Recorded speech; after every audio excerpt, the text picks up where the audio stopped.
नमस्कार। कार्यक्रम भण्डाफोर.com मा तपाईलाई हार्दिक स्वागत छ। म सञ्जीव रेग्मी। यस कार्यक्रममा हामी समाजमा भएका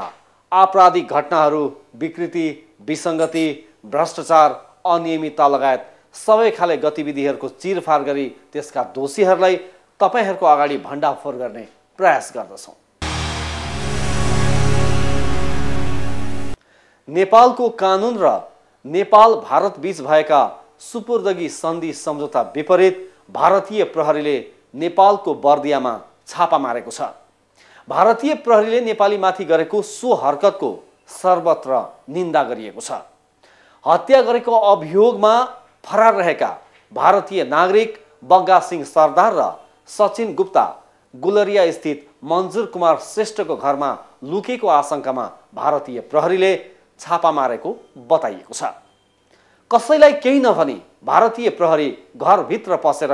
छापा मारेकोमा घर परिवार र स्थानीय आक्रोशित देखिएका छन्। अन्तर्राष्ट्रिय मान्यता अनुसार कुनै अर्को देशमा दुई देशको प्रशासनिक समन्वय भए पनि छापा मार्न नपाइने कानुनी मान्यता हुँदाहुँदै भारतीय सरकारको यो रवैयाप्रति सम्पूर्ण नेपाली अहिले आक्रोशित देखिएका छन्। बाँकी बर्दियाबाट यादव आचार्यको यो रिपोर्ट।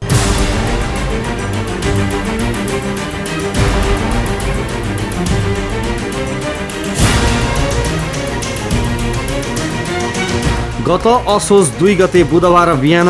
जिल्ला प्रहरी लखिमपुर खिरी भारतका डीएसपी सहित 14 जनाको टोलीले बर्दियाको गुलरिया वडा नम्बर 8 स्थित मन्जुर कुमार श्रेष्ठको घरमा नेपाल प्रहरीसँग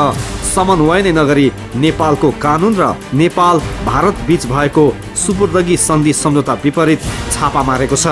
भारतीय प्रहरीले गरेको सो छापाको सर्वत्र निन्दा गरिएको छ। लखिमपुर खिरीका भारतीय प्रहरी विक्रमलाई हत्या गरेको अभियोगमा फरार रहेका भारतीय नागरिक बग्गा सिंह सरदार र सचिन गुप्ता गुलरिया स्थित मन्जुर कुमार श्रेष्ठको घरमा लुकेको आशंकामा भारतीय प्रहरीले छापा मारेको बताइएको छ।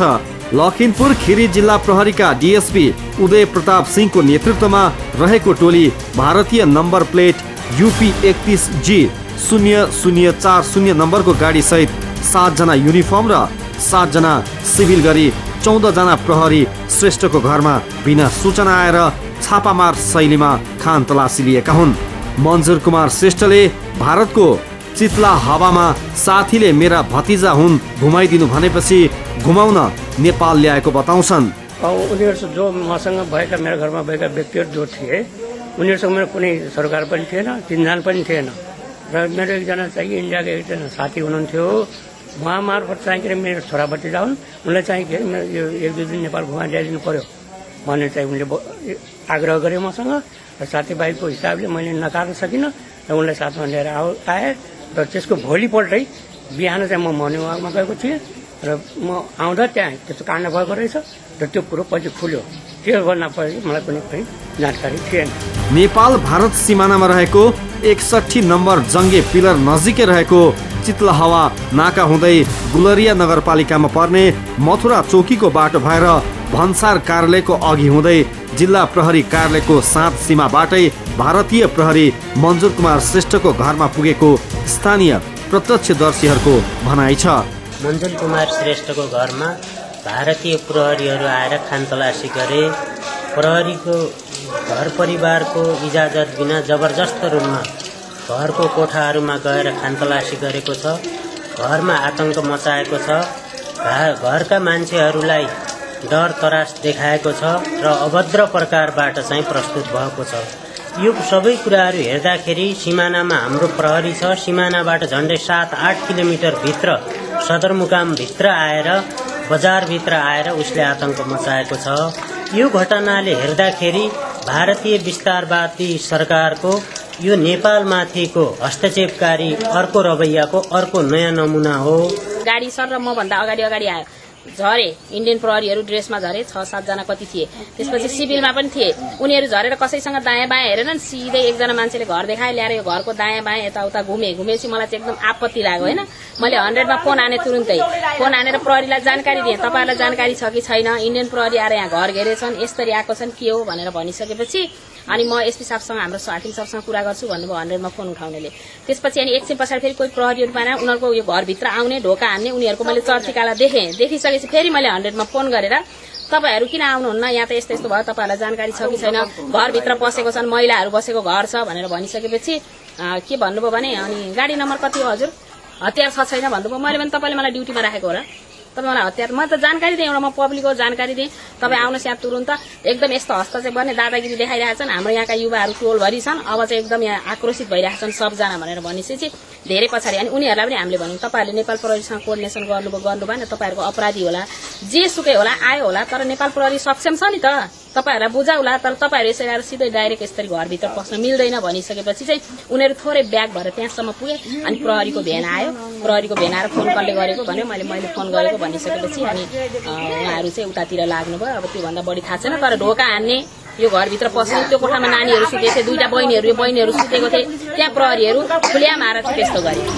अन्तर्राष्ट्रिय मान्यता अनुसार कुनै अर्को देशमा दुई देशको प्रशासनिक समन्वय भए पनि छापा मार्न नपाइने कानुनी मान्यता हुँदाहुँदै पनि भारतीय प्रहरीले यस किसिमको रवैया देखाएका हुन् नेपाल भारत बीचको सुपुर्दगी सन्धि अनुसार भारतीय अपराधीहरू नेपालमा लुकेको अवस्थामा दिल्ली स्थित नेपाली राजदूतावासमा भारत सरकारले पक्राउ गर्ने निवेदन पेश गरेपछि नेपालको परराष्ट्र मन्त्रालय मार्फत त्यस्ता अपराधीहरू पक्राउ गरी भारतलाई बुझाउनु पर्ने प्रावधान छ भारतीय प्रहरीले कानुनी प्रक्रियाको त के कुरा सम्बन्धित जिल्लाका अधिकारीहरूलाई समेत थाहा नै नदिकिन आएका हुन् भारतीय प्रहरीको टोली मन्जुर कुमार श्रेष्ठको घरमा नेपाल प्रहरीको समन्वय बिना छापा मारेको विरोधमा गुलरियामा र्याली समेत निकालियो तिनीहरू आएर एक्कासी आयो अनि पछि मैले तिनीहरू मैले आएर आमालाई यिनलाई भने म पुलिस इन्डियाको पुलिसहरू आइरहेछ भने अनि तिनीहरू झ्याप्पै आइहाले आएर कोठा हेरे यो कोठा कतिजना थिए यहाँ पछाडि 3 जना आथे अरु यहाँ बाटोमा थियो 6-7 जना सिभिलमा अरु थिए गाडीमा आथे अनि पछि यहाँ कोठा हेरे मैले भने मेरो छोरी सुतेछ मेरो छोरी सुतिरहेको थियो पछि यो कोठा हेरे मैले यो कसको कोठा सोधे मैले बुहारीको हो भने अनि अगाडि कोठामा चाहिँ एकजना मान्छे अगाडि कोठामा थियो अनि त्यसले भने ढोका खुलाऊ भने मैले भने आफै खुलाऊ भने पछि ढोका खुलायो नानु पनि त्यही थियो भाइको छोरी यो बाहिर आइ उले ढोका खुलाएर त्यो मान्छेसँग भेट बस्यो त्यो मान्छे पनि लग्दैन फेरि पुलिसले गुलरियामा भारतीय प्रहरीद्वारा मन्जुर कुमार श्रेष्ठको घरमा मारिएको छापा सम्बन्धमा छानबिन गर्न गृह मन्त्रालयले छानबिन समिति समेत गठन गरियो गृह मन्त्रालयका सहसचिव चुडामणि शर्माको संयोजकत्वमा प्रहरी नायब महानिरीक्षक केदार साउद र सशस्त्र प्रहरी महानिरीक्षक शैलेन्द्र खनाल सदस्य रहने गरी एक सातामा प्रतिवेदन बुझाउने गरी समिति गठन गरेपछि टोलीले घटनास्थल र नेपाल भारत सिमानामा अनुगमन गरेको छ टोलीले अनुगमनका क्रममा भारतीय प्रहरी प्रवेश गरेको नेपालको रत्नापुर र भारतको चितलहवा बीच रहेको 61 नम्बरको सीमा स्तम्भ क्षेत्रका बासिन्दाहरूसँग सोधपुछ तथा जाँचबुझ गरी अनुसन्धान गरेको छ गुलरिया छोटी भन्सार कार्यालय सशस्त्र प्रहरी सीमा सुरक्षा कार्यालय मथुरा प्रहरी चौकी र घटनास्थलमै गई घटनाको बारेमा तथ्य संकलन गरेको छ घटना हुनुको प्रमुख कारण कसको लापरवाही र घटना किन घटाइयो भन्ने सम्बन्धमा अनुसन्धान गरिएको र घटनाबाट कमजोरी पहिल्याई दोषीलाई कानुनी कारबाही गरिने जानकारी दिइएको छ समितिले अनुगमनको प्रतिवेदन सरकारलाई बुझाएको छ सो प्रतिवेदन सरकारले सार्वजनिक गर्ने र करिब 20 जना कर्मचारी कारबाहीमा पर्ने प्रतिवेदनमा देखाएको बताइन्छ भारतीय प्रहरीको नेपाल प्रवेशपछि गुलरिया छोटी भन्सार कार्यालयले भारतीय नम्बर प्लेटका मोटरसाइकल तथा गाडीहरूको प्रवेशमा कडाई गरेको छ जस अनुसार बिहान 10 बजे पुर्जी काटेर बेलुकी 5 बजेसम्म फर्किसक्नुपर्ने नियम भएको भन्सार कार्यालयले जनाएको छ भण्डाफोर.com का लागि बर्दियाबाट यादव आचार्यको रिपोर्ट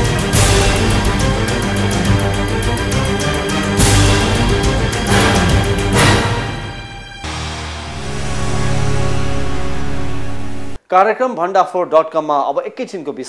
विश्रामपछि हामी अर्को रिपोर्ट लिएर उपस्थित हुने नै छौं हामीसँगै रहनुहोला